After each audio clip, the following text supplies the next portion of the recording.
গল্পের আসরে আপনাকে স্বাগত জানাই। বাংলা সাহিত্যের ভাণ্ডার থেকে বাছাই করা গল্প নিয়ে আপনাদের সামনে উপস্থিত হয়েছি। আজকের নিবেদন গোলক বিহারী মুখোপাধ্যায়ের হাস্যময়ী।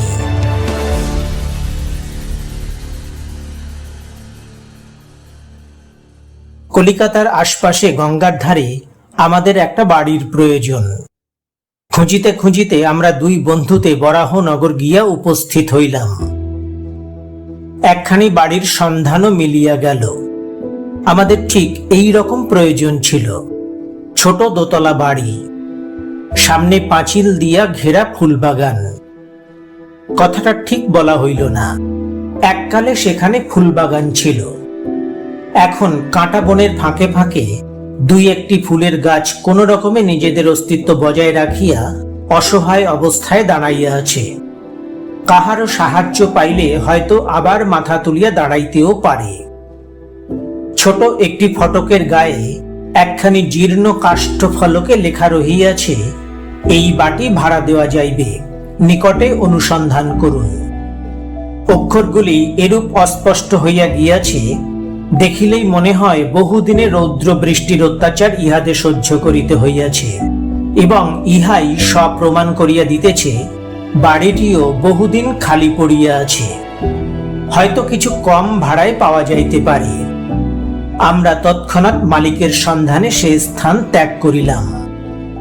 মালিকের সহিত দেখা হইলে কহিলাম, আপনার গঙ্গাধারের বাড়িখানা আমরা ভাড়া নিতে চাই। মালিক আমার মুখের দিকে কিছুক্ষণ এক দৃষ্টিতে চাহিয়া রহিলেন।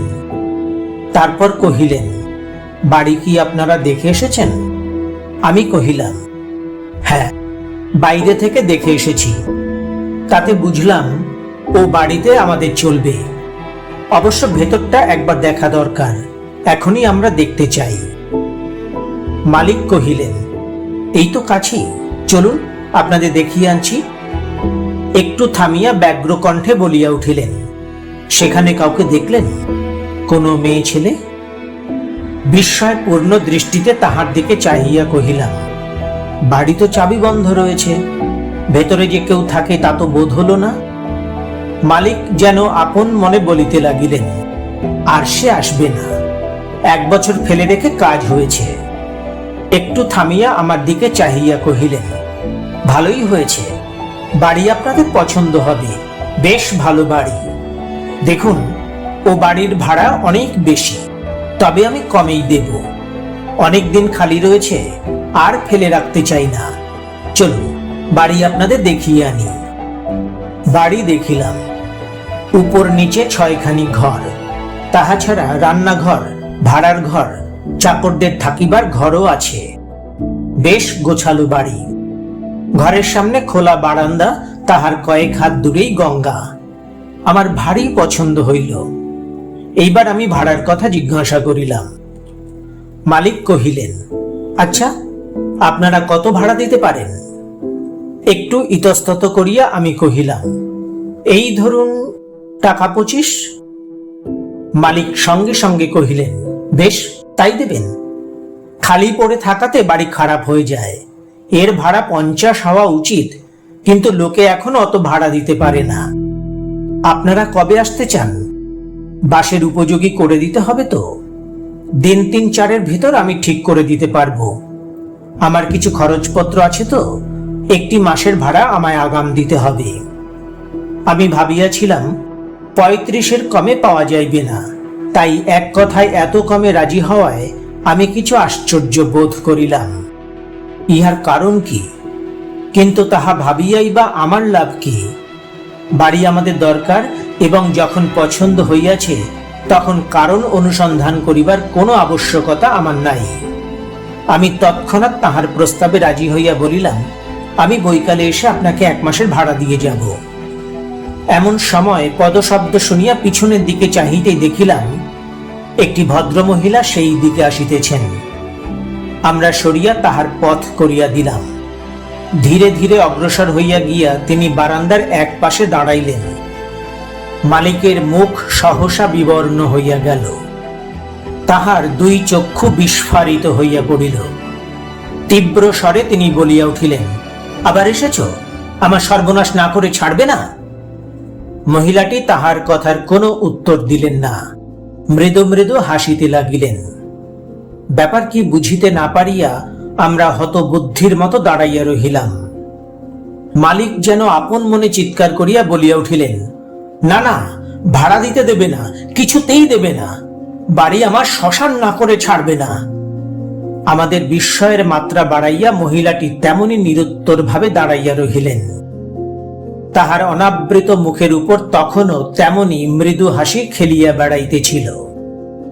আমাদের বিমুগ্ধ মুখের দিকে চাহিয়া মালিক অত্যন্ত উত্তেজিত ভাবে বলিয়া উঠিলেন, পারবেন থাকতে এর সঙ্গে?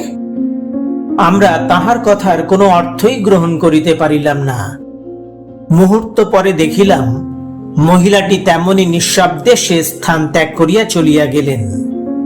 মালিক সঙ্গে সঙ্গে বলিয়া উঠিলেন, দেখলেন দেখলেন মশায়, কি শয়তান! বাড়ি কেনা অবধি এমনই করে আমার পেছনে লেগে আছে। যখনই ভাড়ার কথা হয় অমনি এসে উপস্থিত হয়।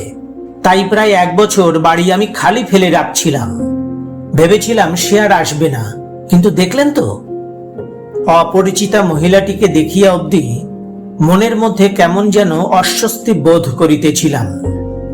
তিনি চলিয়া যাওয়ার সঙ্গে সঙ্গে মনটাও বেশ হালকা হইয়া গেল। কহিলাম, কেউ নেই, কেন আসেন? বিরক্তিপূর্ণ কণ্ঠে তিনি কহিলেন, তা জানলে তো সব গলি মিটে যেত। আমি কহিলাম, সন্ধান নিলেই তো সব জানতে পারতেন। তেমনি বিরক্তির সহিত তিনি কহিলেন, কার কাছে কি করে সন্ধান নেব?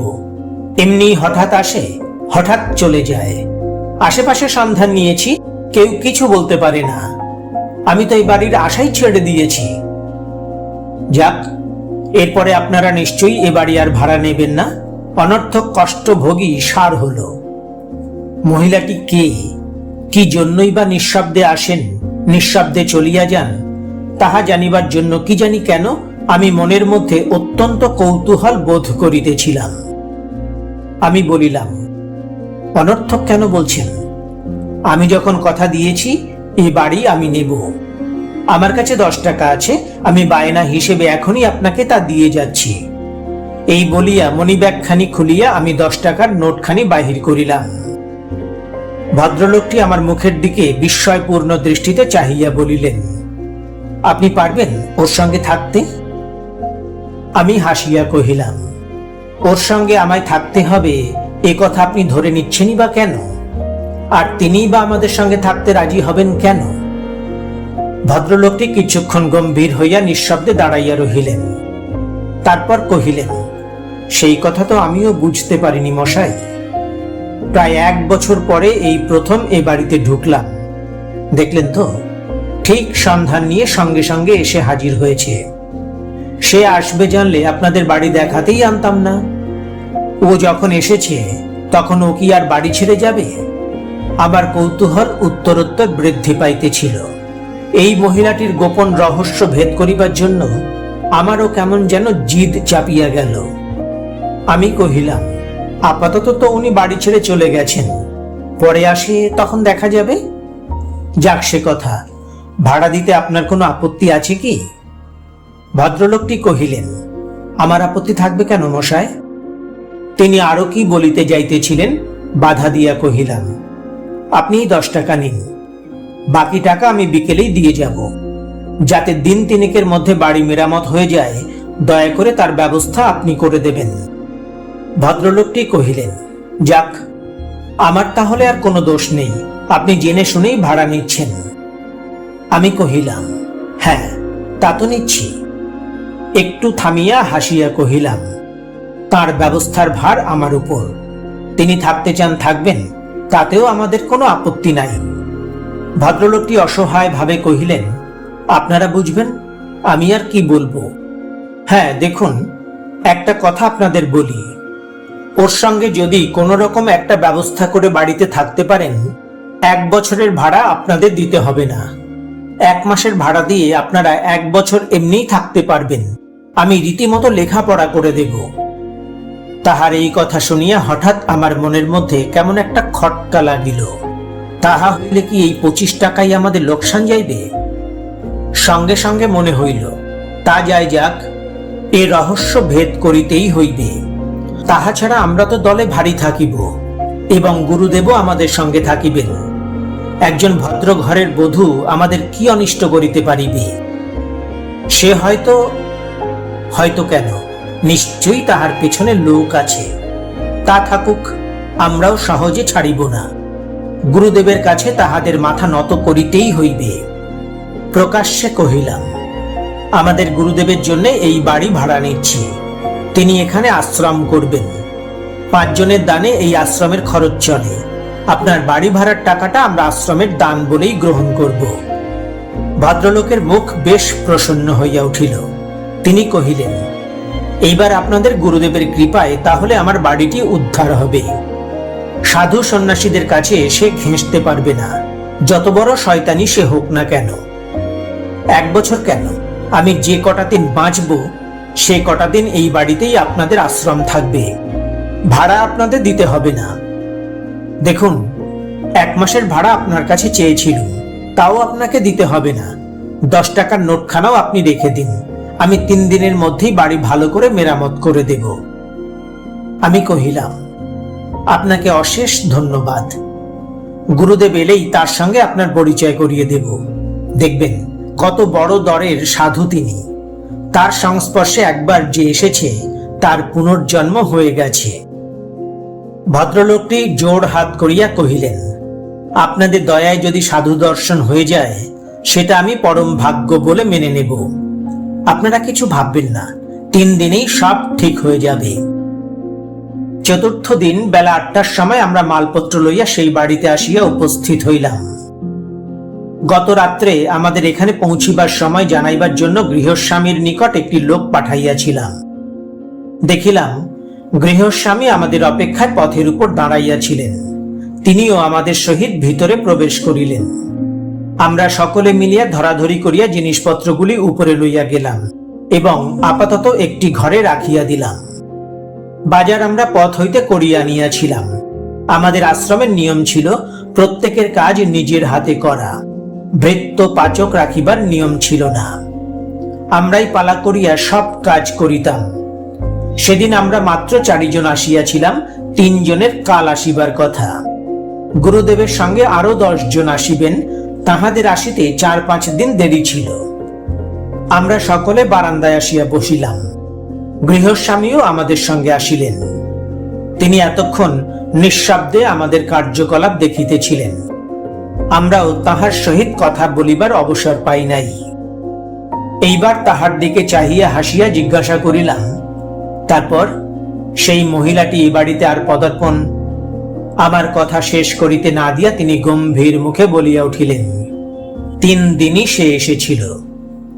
আমি তেমনি ভাবে হাসিয়া কহিলাম, বটে? ভদ্রলোকটি হতাশ ভাবে কহিলেন, আমি নিরুপায়।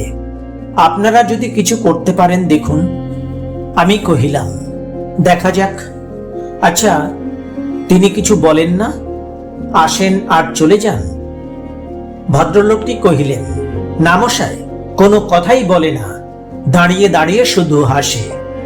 সেদিন যেরকম দেখলেন না, ঠিক সেই রকম। আমি কহিলাম, বেশ মজার লোক তো তিনি। আচ্ছা, আপনি তাকে কিছু জিজ্ঞাসা করেছিলেন? ভদ্রলোকটি হঠাৎ কেমন যেন চঞ্চল হইয়া উঠিলেন। কহিলেন, হ্যাঁ, না, তা না, কি জিজ্ঞেস করব? তাহার কথা বলিবার ভঙ্গি দেখি আমি সত্যই বিস্ময় বোধ করিলাম। এইরূপ অসংলগ্ন উত্তর দিবার কারণ কি? মহিলাটি নিঃশব্দে আসেন, নিঃশব্দে চলিয়া যান। তিনিও কিছু বলেন না। ভদ্রলোকটিও কোনো কথা জিজ্ঞাসা করেন না।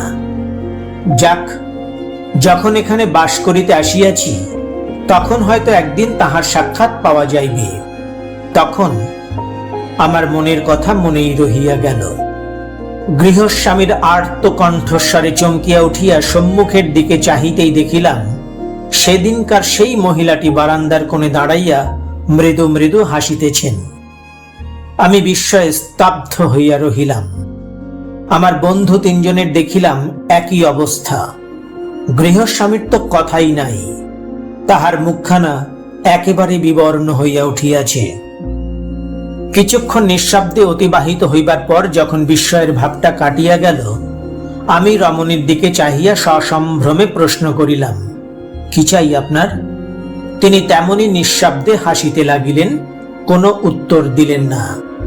আমি আবার তাহাকে সেই প্রশ্ন করিলাম, কোনো উত্তর পাইলাম না, এবং বারংবার একই প্রশ্ন করিয়া যখন কোনো উত্তরই পাইলাম না, তখন আমার মনে হইল মহিলাটি নিশ্চয়ই হাবা কালা। প্রশ্ন করিয়াও কোনো লাভ নাই। লেখাপড়া শিখিয়াছেন কি? খুব সম্ভব শেখেন নাই। শিখিলে তাহার বক্তব্য নিশ্চয়ই লিখিয়া আনিতেন। তাহা হইলে উপায়?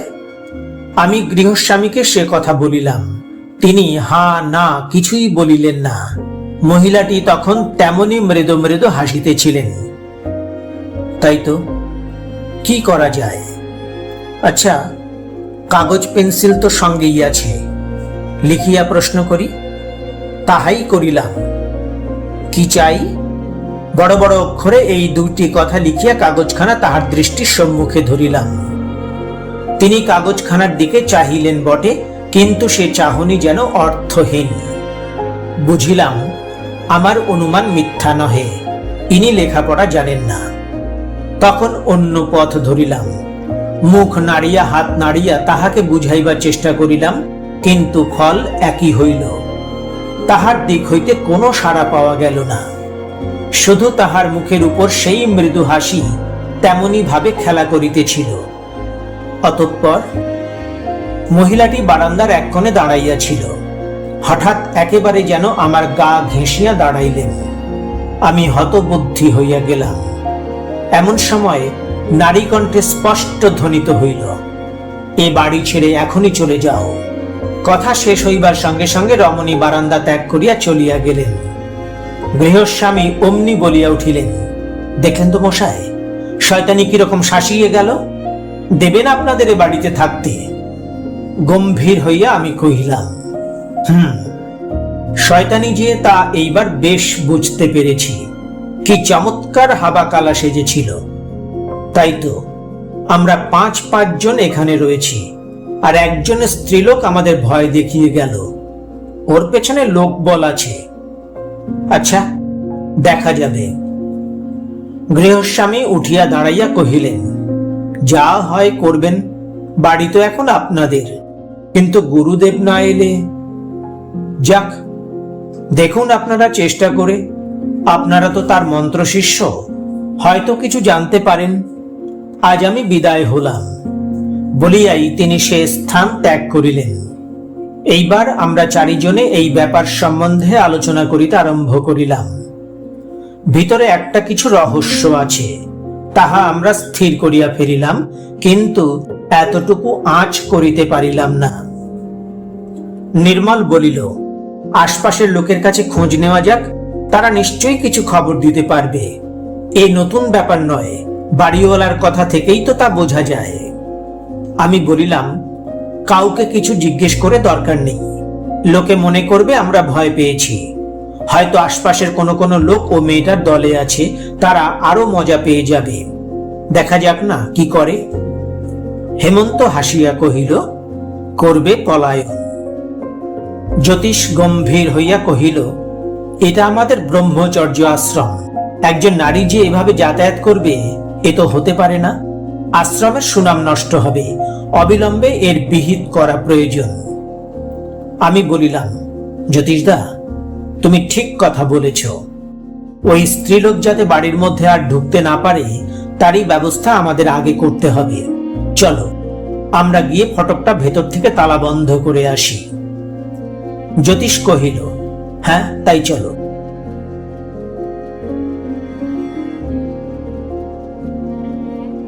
আমরা চারিজন তখনই নিচে নামিয়া গেলাম।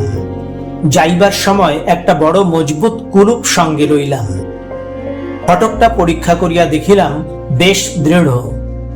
আমরা মোটা শিকলের সঙ্গে কুলুপ লাগাইয়া ফটক বন্ধ করিলাম। তারপর চারিপাশের পাঁচিল পরীক্ষা করিয়া দেখিলাম বেশ উঁচু। স্ত্রীলোকের পক্ষে এই পাঁচিল টপকাইয়া ভিতরে প্রবেশ করা সম্ভব নহে। হেমন্ত কহিল, সাবধানের মার নেই, কিন্তু এসবের কোনো দরকার ছিল না। সে ভয় দেখিয়ে গেল বটে, কিন্তু সেও বুঝে গেছে এখানে বড় সুবিধে হবে না। এখন চলো, নিশ্চিন্ত হয়ে বাড়ির কাজ করা যাক। নির্মল এবং আমার উপর আহারের ব্যবস্থার ভার পড়িল। হেমন্ত আর জ্যোতিষ ঘর গোছাইবার কাজে ব্যাপৃত হইল। আমরা দুইজনে নিচে রহিলাম, উহারা উপরে চলিয়া গেল। তরকারি কুটিয়া রাখিয়া উপরে চাল আনিতে গিয়া যাহা দেখিলাম, তাহাতে একেবারে স্তব্ধ হইয়া গেলাম। সেই রমণী এবং হেমন্ত মুখোমুখি হইয়া দাঁড়াইয়া আছে। রমণীর মুখে সেই মৃদু হাসি, আর জ্যোতিষদা অদূরে দাঁড়াইয়া ক্রোধে ফুলিতেছে। একই ব্যাপার, একজন স্ত্রীলোক অতখানি উঁচু পাঁচিল টপকাইয়া বাড়ির ভিতর আসিয়াছে। আমি তো সিঁড়ির সম্মুখে বসিয়া তরকারি কুটিতেছিলাম, সেই সিঁড়ি দিয়া উপরে উঠিয়া গেল, অথচ আমি দেখিতে পাইলাম না। হঠাৎ জ্যোতিষের চিৎকারে আমার চিন্তার সূত্র ছিন্ন হইয়া গেল। জ্যোতিষ বলিয়া উঠিল, স্ত্রীলোকের সাহায্য আমরা চাই না। কে তোমায় এখানে আসতে বলেছে? চলে যাও। রমণী তাহার কথায় কানও দিল না, তেমনি ভাবে হাসিতে লাগিল। হেমন্ত কহিল, উনি ঘর গুছিয়ে দিতে চাচ্ছেন, দিন না, তাতে কেন তুমি আপত্তি করছো? জ্যোতিষ ক্রুদ্ধ কণ্ঠে কহিল, এটা ব্রহ্মচর্য আশ্রম, ওসব এখানে চলবে না, বেরিয়ে যাও এখান থেকে। এইবার রমণীর কণ্ঠস্বর সুস্পষ্ট শুনিতে পাইলাম। কেন যাব? আমারও মনে ক্রোধের সঞ্চার হইল। তীব্র কণ্ঠে কহিলাম, কে তোমায় এখানে আসতে বলেছে? জোর করে এখানে থাকবে নাকি? এটা বদমাইশের আড্ডা নয়, এখনই তোমায় যেতে হবে। রমণী কণ্ঠে উত্তর আসিল, যেতে হবে আপনাদের, আমায় নয়। জিনিসপত্র নিয়ে এখনই সরে পড়ুন। জ্যোতিষদা ক্রোধ কম্পিত কণ্ঠে বলিয়া উঠিল, ওসব চালাকি রেখে দাও, ভালো চাও তো এখনই বেরিয়ে যাও। নেহাত স্ত্রীলোক, না হলে ঘাট ধরে বার করে দিত। রমণী হা হা করিয়া হাসিয়া উঠিল। কি অদ্ভুত হাসি! আমার সারা দেহের মধ্যে রি রি করিয়া উঠিল। নারী কণ্ঠ আবার ধ্বনিত হইল, তা যখন সম্ভব নয় তখন কি করে তাড়াবেন? জ্যোতিষদা অত্যন্ত উত্তেজিত হইয়া উঠিল, কহিল, ঘাট ধরে বার করবারই ব্যবস্থা করতে হবে। রমণী খিল খিল করিয়া হাসিতে লাগিল। সে হাসি যেন আর থামিতে চাহে না। রাগে আমার সর্বশরীর জ্বলিয়া যাইতেছিল, কিন্তু কি যে করিব তাহাও বুঝিয়া উঠিতে পারিতেছিলাম না। হাসি থামিলে রমণী কণ্ঠে উত্তর আসিল, একবার চেষ্টা করে দেখুন না, আফসোস আর থাকে কেন? দাঁড়া, মজা দেখাচ্ছি। এই বলিয়াই জ্যোতিষদা ক্ষিপ্তের মতো তাহার দিকে ছুটিয়া গেল। হেমন্ত সঙ্গে সঙ্গে দুই বাহু প্রসারিত করিয়া তাহার পথ আগুড়িয়া দাঁড়াইয়া কহিল, এ অন্যায় আমি তোমায় করতে দেব না। জ্যোতিষদা তাহাকে সবলে ধাক্কা মারিয়া সরাইয়া দিয়া কহিল, খবরদার। হেমন্ত ফিরিয়া দাঁড়াইয়া চিৎকার করিয়া উঠিল, খবরদার। দুইজনের হাতাহাতি বাঁধিয়া গেল। আমি এতক্ষণ হতবুদ্ধির মতো দাঁড়াইয়াছিলাম। এইবার অগ্রসর হইয়া গিয়া দুইজনের মাঝখানে দাঁড়াইলাম। দুই দিক হইতে কিল ও চড় আমার দেহের উপর পড়িতে লাগিল। আমি যথাশক্তিতে আত্মরক্ষা করিয়া উভয়কে শান্ত করিবার চেষ্টা করিতে লাগিলাম। ক্রমে উভয়ে শান্ত হইয়া আসিল। হাতাহাতি থামিল বটে, কিন্তু তীব্র বচসা আরম্ভ হইল। জ্যোতিষদা কহিল, ওকে মেরেও তাড়াবো। হেমন্ত কহিল, ওকে তাড়াতে দেব না। জ্যোতিষদা কহিল, দেখি কার সাধ্য আমাকে ঠেকিয়ে রাখো। হেমন্ত উত্তর দিল, দেখি তোমার কি সাধ্য, তাকে এখান থেকে তাড়াও। রমণীটি সেই ফাঁকে কখন যে কক্ষ ত্যাগ করিয়া গিয়াছে তাহা আমরা কেহই লক্ষ্য করি নাই। তাহা উপলব্ধি করিয়া জ্যোতিষদা বিজয় উল্লাসে বলিয়া উঠিল, যাবে না, ও যাবে না। হেমন্ত যেন একেবারে ভাঙিয়া পড়িল। অবসন্ন ভাবে মেজের উপর বসিয়া পড়িয়া দীর্ঘ নিঃশ্বাস ফেলিয়া বলিয়া উঠিল, গেল, চলে গেল, সত্যিই চলে গেল। হেমন্তর একই গর্হিত নির্লজ্জ আচরণ! তাহার মনটা এত কলুষিত! রুক্ষ কণ্ঠে আমি কহিলাম, হেমন্ত, তোমার মতো অসংযমের স্থান এখানে হবে না। আহারের পর তুমি এ বাড়ি ত্যাগ করে যাবে। গুরুদেব যদি তোমায় ক্ষমা করেন তখন তুমি আবার এ বাড়িতে প্রবেশ করবার অধিকার পাবে। হেমন্ত কোনো কথা বলিল না, মাথা নিচু করিয়া বসিয়া রহিল। জ্যোতিষদা অত্যন্ত গম্ভীর হইয়া কি যেন ভাবিতে লাগিল। আমি আর কোনো কথা না বলিয়া চাল লইয়া নিচে চলিয়া গেলাম। নির্মলের কথা এতক্ষণ আমার মনে পড়ে নাই। উপরে এত চেঁচামেচি হইল, অথচ সে একাকী নিচে বসিয়া রহিল, একবার উপরে আসিল না। উনুন ধরাইতে এতক্ষণ লাগে? তাহা ছাড়া গোলমাল শুনিয়া তাহার তো একবার উপরে আসা উচিত ছিল। সবই কেমন যেন অদ্ভুত ঠেকিতে লাগিল। রান্নাঘরে প্রবেশ করিয়া দেখিলাম নির্মল প্রাণপণ শক্তিতে উনুনের মুখে পাখা চালাইতেছে। আমি আশ্চর্য হইয়া জিজ্ঞাসা করিলাম, ব্যাপার কি হে, এখনো পাখা চালাচ্ছ? একটা উনুন ধরাতে এতক্ষণ লাগে? নির্মল আমার মুখের দিকে চাহিতেই দেখিলাম তাহার সমস্ত মুখ চোখ লাল হইয়া উঠিয়াছে। জোরে জোরে নিঃশ্বাস ফেলিয়া সে কহিল, কি বলবো হরেন্দা, উনুন কিছুতেই ধরছে না। যতবার উনুন ধরে উঠছে ততবার কে যেন নিভিয়ে দিয়ে যাচ্ছে। আমি তো আর পারছি না। বিস্ময়পূর্ণ কণ্ঠে কহিলাম, নিভিয়ে দিয়ে যাচ্ছে কিরকম? এখানে তো কেউ নেই, নিবুচ্ছে কে? নির্মল কহিল, তা কি করে বলবো, দেখতে তো কাউকে পাইনি। এইবারে আমি হাসিয়া কহিলাম, উনুন ধরাতে দেখছি ভুলে গেছো নির্মল, ও তো 2 মিনিটের কাজ, আমি এখনই ধরিয়ে দিচ্ছি। হ্যাঁ হে নির্মল, উপরে এত গোলমাল হলো, তুমি একবার গেলে না? নির্মল বিস্ময়পূর্ণ দৃষ্টিতে আমার মুখের দিকে চাহিয়া কহিল, গোলমাল? কিসের গোলমাল? আমি তো কিছু শুনতে পাইনি।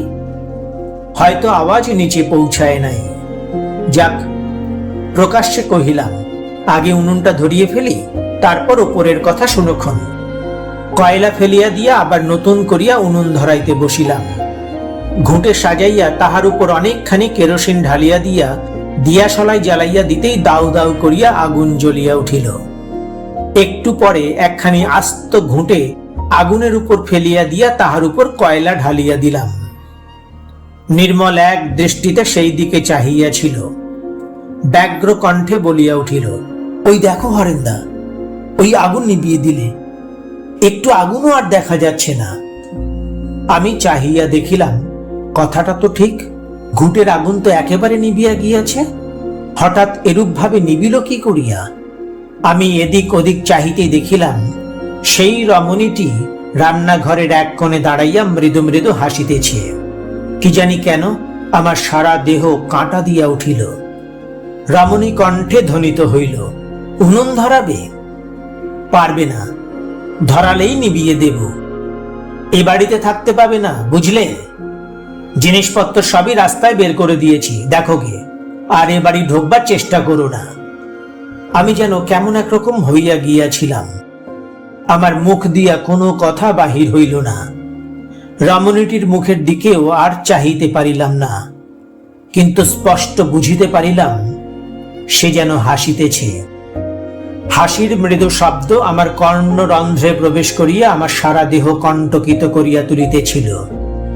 জ্যোতিষদা ভয়ত্রস্ত কণ্ঠে বলিয়া উঠিল, হরেন, শীঘ্র এসো, আমাদের জিনিসপত্র সব রাস্তায় বের করে দিয়েছে।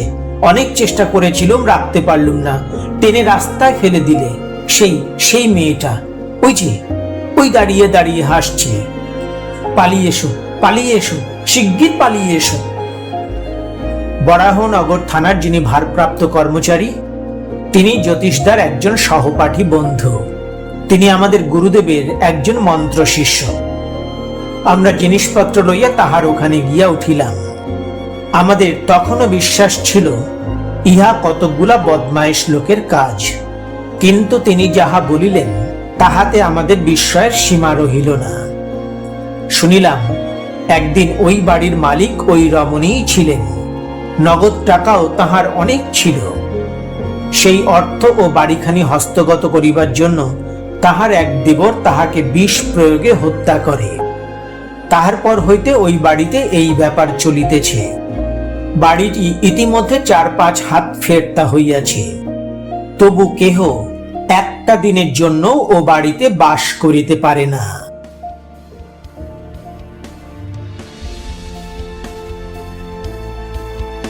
এই পাঠ আপনাদের ভালো লাগলে আমার এই প্রয়াস সার্থক হবে। সপ্তাহের প্রতি রবিবার ঠিক দুপুর 2টায় নতুন গল্প পাঠের ভিডিও নিয়ে আপনাদের সামনে উপস্থিত হব। আমার এই ইউটিউব চ্যানেলটিকে সাবস্ক্রাইব করার, মন্তব্য লেখার এবং নতুন ভিডিওর নোটিফিকেশন পেতে বেল আইকনটি প্রেস করার আন্তরিক অনুরোধ জানাই।